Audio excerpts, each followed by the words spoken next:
Good evening, fish tankers. Tonight I'm going to do a deep dive on this 65 gallon aquarium of mine. It's a tall 4-foot tank. It's about, not in total, but it's been running as a planted deep substrate dirted tank now for just a few months, over a year. And I'm going to tell you how it began, what it was before that, because this tank has been standing here since around 2005. That's when I moved into this house. So I'm going to show you the evolution of a tank, what I did, the mistakes I made, and what I would have done differently if I could do it all over again, and show you some footage from the past of this particular tank as well. If that sounds good, then stick around.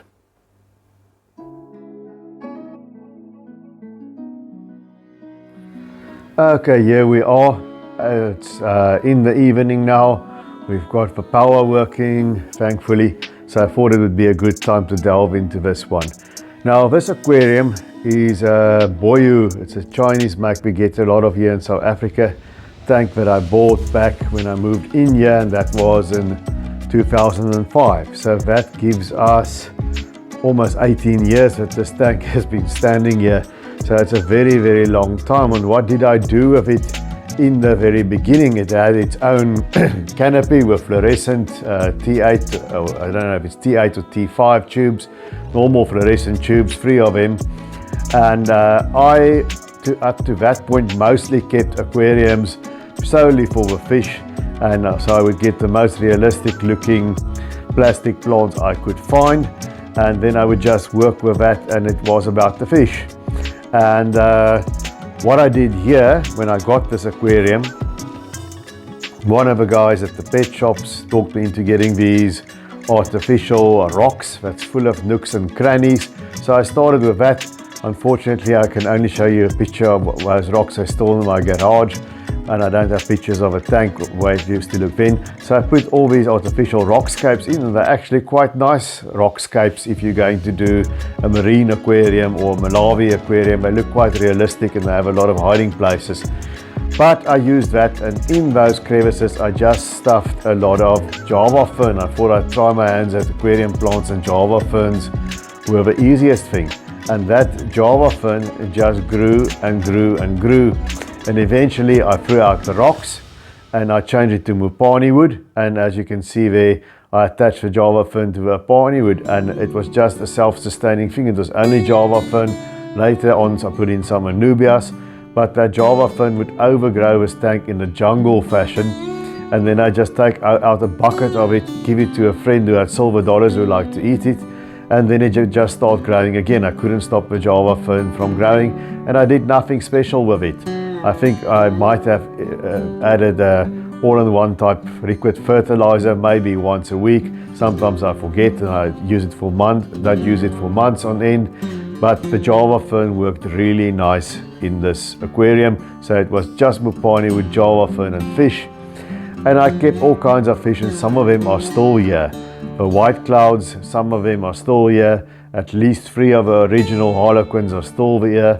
I don't think any of the 5 cardinal tetras that are left here are the originals, but there's one of the black widows still here as well. And they had one nice, very nice, what do you call them these days, a centerpiece fish. I got this little kissing gourami from, I have a store tour of that place years ago. It was in Ribia Castile from Heartlands Aquatics. Got it very cheap. Was sitting there in the tank. He wasn't looking quite happy there. So I chucked him in here, and he grew into this beautiful specimen fish. And he became the tank boss among all these smaller fish. The nice thing about kissing gouramis, if you keep them on their own, they're actually quite okay. They'll be a little bit aggressive around feeding time, but the mouth is almost like a sucker mouth. It doesn't close down or chomp down. So I had all these fish in here, with a kissing gourami, there were some Congo tetras and rainbow fish too. And then at some point, I started my 29 gallon aquarium upstairs, and I did the deep dirted substrate, and it worked well. And then at one stage I've decided I wanted to change the substrate here, the light substrate in this aquarium, to a dark substrate. So I took out the light colored gravel, or was a sort of a fineish gravel, and I changed it to black blasting sand because I like the look of it. So same thing, Java fern on Mopani wood, but I just had the black blasting sand in it, and it looked great how it offsets the fish colors. But then the Java fern just wouldn't do well. First I had an outbreak of brown algae, got some ottos, they took care of that, but the Java fern from then on just started lingering and lingering and lingering, and I couldn't put my finger on why it was. I tried liquid fertilizer, but the Java fern never grew as great again. So then I thought, you know, after I tried the deep substrate dirted tank there on my 29 gallon, that's it, I'm converting the big one. So I took all the fish out, put them in a tub, and of course the filters in tubs running as well. That's the way how you change a tank like that. Everything went out. I did the deep substrate. How do I do that? Made a mixture of the products you see here, basically organic compost 1 part, organic potting soil 1 part, peat moss 2 parts, mix it all together in a sort of a thick mud with a bit of bone meal mixed in and a pinch of Epsom salts, and I put 1 inch of that mud on the bottom. You can't see it here because the rim covers it all, and then I covered it with 2 inches of sand. I use a sort of, it's called flamingo caviar gravel, but it isn't really gravel. It's a sand with a 1 millimeter grain, you know, or you can call it very fine gravel then. But anyhow, you don't do this with coarse gravel.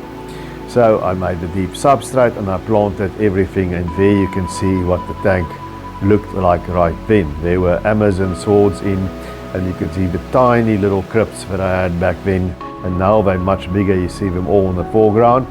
And then I just stuck the old Java fern in amongst the spider wood, and I left it. And then of course, just like I did with the 29 gallon, around the same time I put a clump of Vallisneria on the right hand corner of a tank, whereby where the hang on back filter hangs.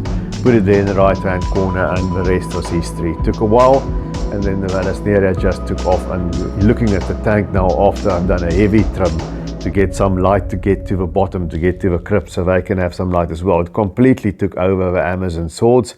That was the end of the Amazon swords. There's still 1 or 2 lingering there in between the Vallisneria, and the Vallis took over the tank, and I just sort of trimmed the runners down so that it doesn't take over the Cryptocorynes that's here in the front. There's Cryptocoryne undulata, I think there's Wentii. To the right hand corner there you'll see there's Crypt Balancei, and you can see it doesn't do that great if you do not have enough light on it. And what happens with the Vallisneria is it shuts down the light a little bit, and that is the thing with them, you know. So the thing with these low-tech dirted tanks is you put the plants in and then you see how it goes, you know, and then you sort of go with what works. And that has worked well for this tank up until now. And the fish are very happy, as I've shown in my other videos. Every now and then I get surprised by a baby fish popping up. I've had now 2 emperor tetras that survived, and one is that's grown on, and they've done well. They managed to make it at the end here. And there you see the bristlenose. He just popped out of a camera. I'm going to put the camera on him again over there. And I've got one here that doesn't have that bristlenose that I'm hoping is a female. So maybe they'll also have a few babies here in the tank. Obviously the eggs get eaten and only a few survive. And I have to say the tank runs very well like this. What's the equipment?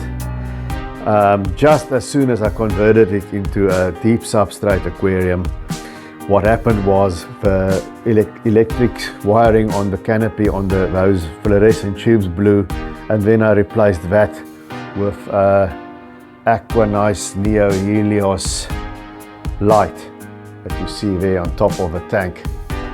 I'll lift it up and you'll see it's one of those that is a full spectrum light, but it is a cheapish sort of light. It's not one of the more expensive ones, but it does have a very nice light output, and it does seem to do very well on this tank, so can't complain with the light. And then as far as filtration goes, we've got on the back there on the right hand corner, there's a Tidal 55 hang on back filter. It's got sponge in and some CChem matrix as biomedia. And then the other filters, I can't even remember the name. There you see it at the back. It's internal power filter. That's also just sponge media. And then way at the bottom, there's a bubble up sponge filter sitting over there. One of the bigger sponge filters that works on a battery backup aquarium air pump, and that I just find is the easiest way to cope with the power outages that we have here. You know, and that way I always know there's some filtration running, and it just gives you that peace of mind.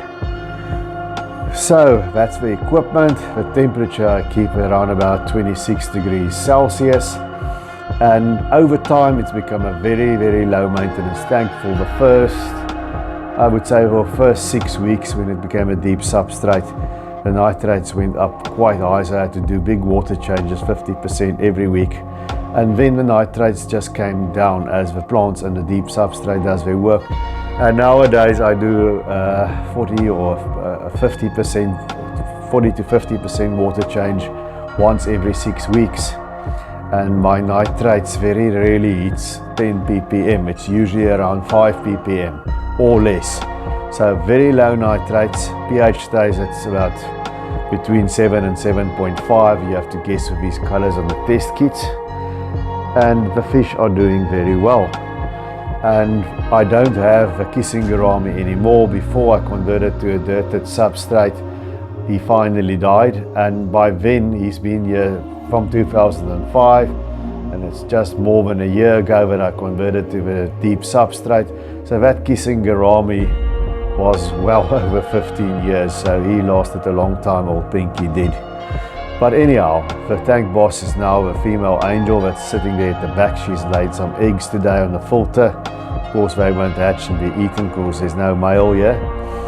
And it's just, I have to think if I have to tell you what kind of fish are in this tank, but you can see we've got some rummy nose tetra shoaling there.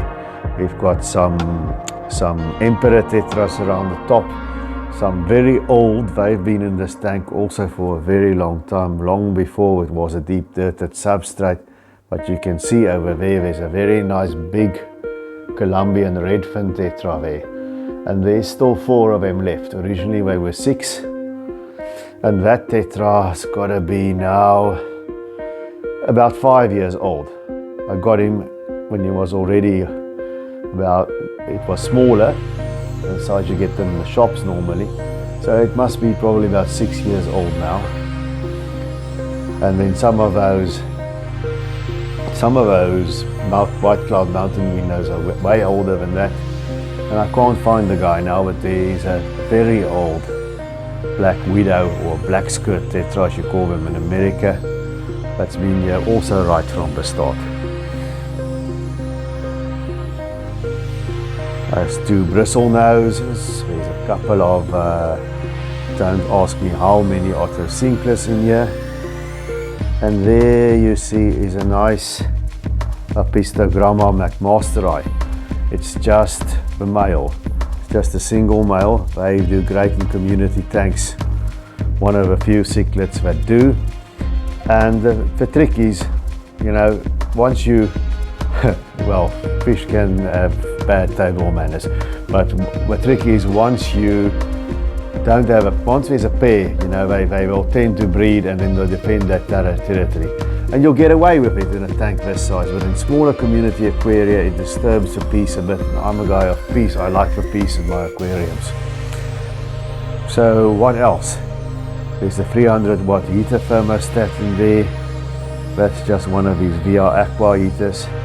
And it's been going with this dirted substrate now for well over a year. And I have to say, it is the most low maintenance way for me and cheapest way to keep a planted aquarium. It really does not require a lot of maintenance. People are often amazed when I tell them. It's only once every 6 weeks that I go and do a water change here, and I've done it once every 8 weeks when I got sick quite recently, and still it was fine, but it feels counterintuitive to me. I like to do a proper water change once every 6 weeks because you don't know what else builds up. Fertilization, I use an all-in-one fertilizer, Vita I think is the name. I'll put the picture up on the screen. I'm not sponsored by them. And I also added some Seachem potassium a bit. And the reason why I do it is because, as I've said, some plants do well, others don't. Now, the Crips do well, the Vallisneria of course has taken over. And then the Java fern, the change from the black blasting sand to the deep substrate aquarium didn't help these epiphytes any.